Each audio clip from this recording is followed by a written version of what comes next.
Euskararen etxeak aurten Bizkaiko Foru Aldundiarekin batera antolatzen ditu EMIA 2026 sariak, eta dudabarik aukeratu genuen Euskaldunara etortzea Bizkaian dagoen balioa erakutsi nahi genuelako.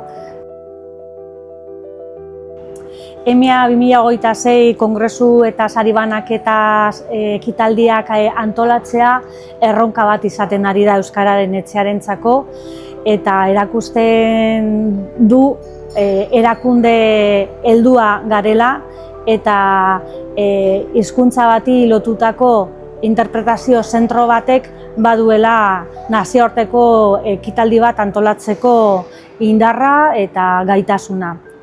Euskalduna Jauregiak eskaintzen du oso espazio aparta nazioarteko topaketak egiteko, eta egia esan bizitatu gaituzten 300 profesionalek esaten ari dira oso leku aparta dela, egokia eta oso abegikorra mota honetako topaketak egiteko.